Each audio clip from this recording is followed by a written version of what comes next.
Muy buenos días, quien les habla, profesor Mauricio Calle Cometa, quien orienta la asignatura de Educación Artística y Cultural.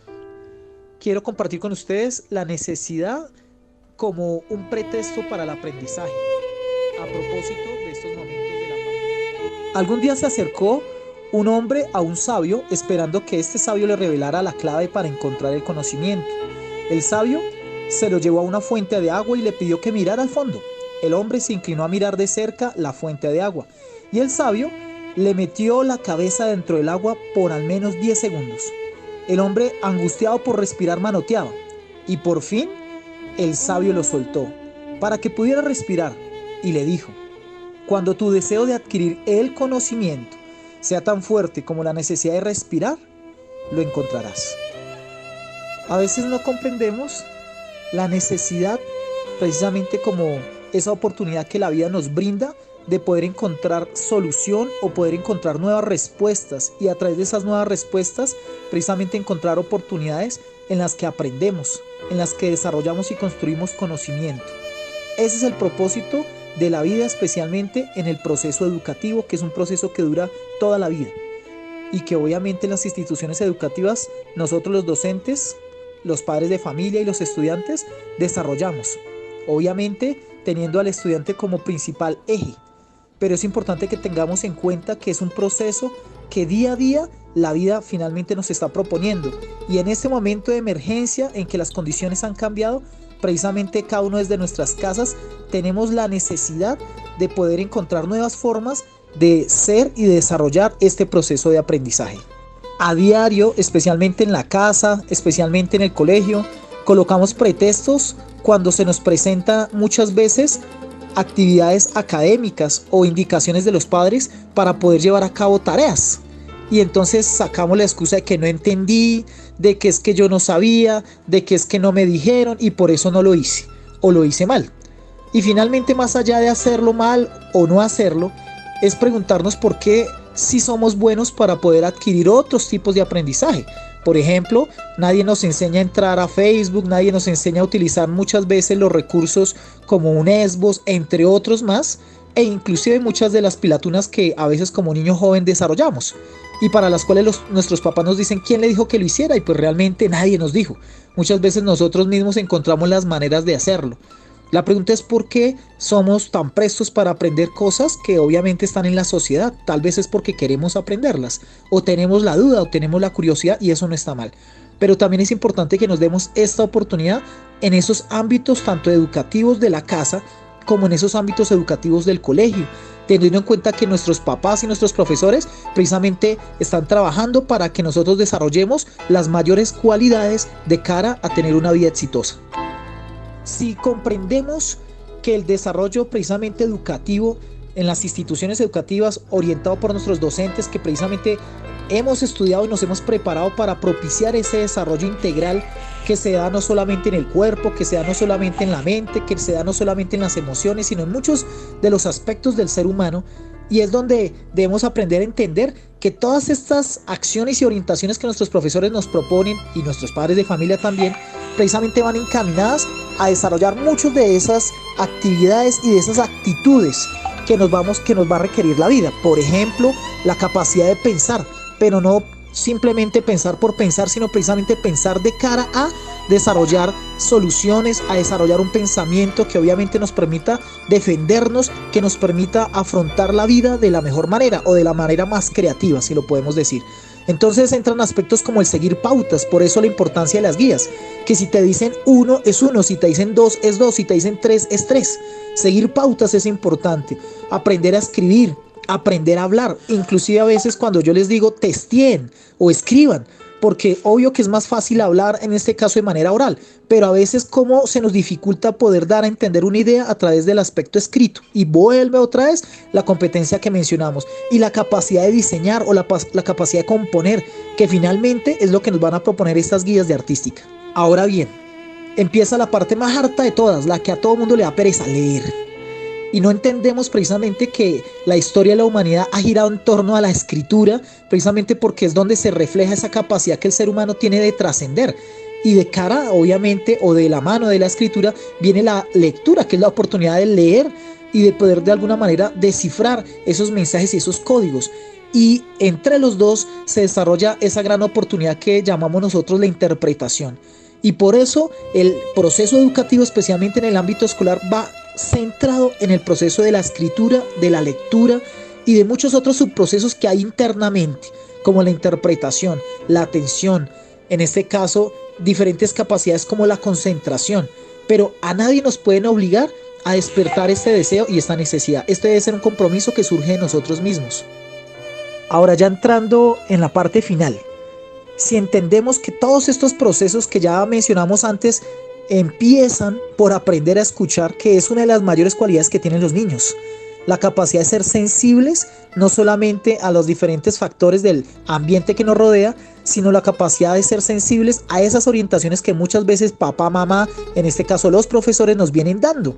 Poder prestar atención a esos canales, que en este caso sea el WhatsApp, Classroom, entre otras aplicaciones y recursos digitales, a raíz de que no tenemos ese encuentro presencial, nos proponen, y repito, la capacidad de leer, pero leer obviamente con nuestro entendimiento, no solamente leer letras y códigos que seguramente están en esos documentos que se les hace llegar, sino la capacidad realmente de querer entender esas pautas y de seguir esas pautas, de aprender a asociarnos y de comprenderlas. Finalmente, lo que nos están proponiendo son actividades para practicar, para que a partir de esa práctica podamos diseñar y solucionar.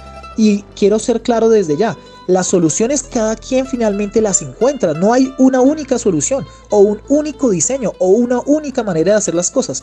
Realmente cada uno de nosotros somos una oportunidad de encontrar soluciones distintas a problemas que pueden ser el mismo, al ejercicio que puede ser el mismo, pero la manera como yo lo desarrollo, profe, no tengo colores, profe, no tengo plastilina, profe, no tengo lápiz, ¿qué hago? Pues esa es casualmente la oportunidad que usted tiene de encontrar una manera distinta. Profe, no había lápiz pero lo hice con un color negro, profe, no había plastilina pero lo hice con harina, profe, no había pintura pero lo hice con crayoles, etcétera.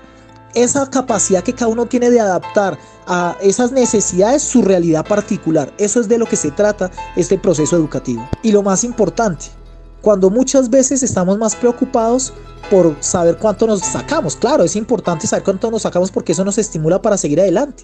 Pero finalmente la meta que cada uno de nosotros debe perseguir es lo que hay dentro de nuestro ser. Esa capacidad que desarrollamos día a día de ser más recursivos, de ser más proactivos, de encontrarle solución a aquellos aspectos que seguramente se dificultan. Y ojalá que obviamente aquellas personas que tienen grandes dificultades logren finalmente llegar a final de término con las diferentes actividades que se proponen. Profe, no tengo internet para entrar a Classroom, pero bueno, lo hago por, en este caso, WhatsApp. Profe, no tengo ni WhatsApp ni Classroom, pero me hicieron llegar las guías impresas y las estoy desarrollando. O sea, cada quien va encontrando la manera de desarrollarla.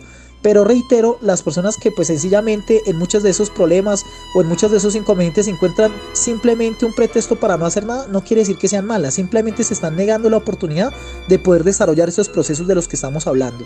Quiero ser claro que este momento que estamos viviendo no es culpa de nadie, no es culpa ni de los estudiantes, ni de los padres de familia, ni de los profesores, ni siquiera del gobierno. Es un proceso que estamos viviendo a nivel mundial y tenemos que ver de qué manera lo vamos a utilizar para poder aprender y desarrollarnos y poder crecer en medio de esta emergencia. Eso es un compromiso que, si bien no es culpa de ninguno de nosotros, es responsabilidad de nosotros asumirlo. Y un referente que personalmente siempre tengo en cada una de mis apreciaciones es el ejemplo del gran maestro Jesús. En este caso el Señor, cuando nos propone en uno de sus apartes en el libro de Lucas, nos habla de uno de estos maestros de la ley que había en ese tiempo, expertos en la ley, que se le acerca a Jesús, ¿no? para probarlo, y le pregunta: ¿qué tengo que hacer? Esa pregunta que tiene que ver mucho con las guías. Profe, ¿qué tengo que hacer? Y Jesús, en vez de decirle qué tiene que hacer, le responde con una pregunta: ¿qué está escrito? ¿Qué está escrito? Y también le pregunta otra cosa: ¿cómo la interpretas tú? ¿Qué está escrito y cómo la interpretas tú? Es decir, que seguramente con esta pregunta le está diciendo: lo que hay por hacer ya está escrito. La pregunta es: ¿qué interpretas tú de lo que está escrito? Porque finalmente, tal vez aquí la respuesta que estaba esperando el maestro de la ley, este experto en las escrituras, era que le dijera: coja el lápiz y haga un dibujo y luego haga esto y luego haga esto. Claro, reitero, es mucho más fácil que alguien nos diga qué hacer y que nos coja la manita, ojalá, y nos lleve para realizarlo. pero ahí es donde se presenta el gran reto de saber de qué somos capaces cada uno de nosotros. Y yo personalmente invito a esa pregunta: ¿cómo estamos leyendo? ¿Cómo interpretamos lo que está escrito? ¿Y cómo nos damos la posibilidad de encontrar una respuesta ante muchos de esos inconvenientes? Esa es la invitación a la que en este momento, reitero, los estoy exhortando a que desarrollemos las capacidades de la lectura, de la interpretación, y a partir de ellas mismas que nos demos la oportunidad de diseñar y de componer. Profe, yo entendí esto y lo hice así, fabuloso. O sea, fabuloso, wow, qué interesante que tú hayas visto esta perspectiva, porque de eso se trata el arte, de las diferentes capacidades de poder entender y de poder representar ese mundo que nos rodea. Y ya para cerrar, la autonomía de aprender, esa palabra tan clave, la autonomía, y hoy que se habla tanto del aprendizaje autónomo, es ¿qué quiero yo aprender? Porque si yo no quiero aprender, pues no voy a aprender. Si yo no quiero ver, no voy a ver. Y si yo no quiero oír, no voy a oír. Y si yo realmente no quiero hacer algo, pues no lo voy a hacer. Me van a obligar mis papás y lo voy a hacer de mala cara, etcétera. O a veces por la necesidad de una nota, etcétera. Pero si finalmente yo no quiero aprender, si yo no quiero desarrollarme, pues no hay nada que hacer. Y de lo que se trata estas actividades, obvio, profe, no está mal que el profesor le oriente, está bien. Pero si usted no se da la oportunidad para leer, no se da la oportunidad para tratar de interpretar, para tratar de comprender, para tratar de acercarse, para tratar de explorar, pues reitero, ¿qué posibilidad tiene de crecer? Finalmente la idea es que usted encuentre este rompecabezas, porque es un rompecabezas con diferentes partes en las que usted se propone armarlas, a ver qué sucede. Tal vez encuentre otra figura distinta a la propuesta originalmente, qué bueno. Tal vez encuentre otra manera de hacer o de desarrollar una actividad, qué bueno. Finalmente todas las formas son válidas siempre y cuando usted se dé la oportunidad de adelantar el proceso. Y eso es a lo que lo estamos invitando en este momento, a que no se amarre, a que tome esto como una opción para mantener su mente ocupada, para desarrollar su ser. Obvio que todos van a tener valoración dependiendo de lo que han venido desarrollando, y seguramente unos más cumplidos que otros, unos con más recursos que otros, pero finalmente al finalizar del día, al finalizar del proceso, lo que nos queda es aquello que dentro de cada uno de nosotros nos vemos habilitados para hacer. Si realmente utilizamos estas actividades, ya sea de pintura, de modelado, de dibujo o de fotografía, entre otras, si utilizamos esos pretextos como una posibilidad de, no sé, aprender un concepto que no sabía, ver otro concepto que a lo mejor nunca había manejado o aplicarlo, entre otros aspectos. Esta es la invitación. De ser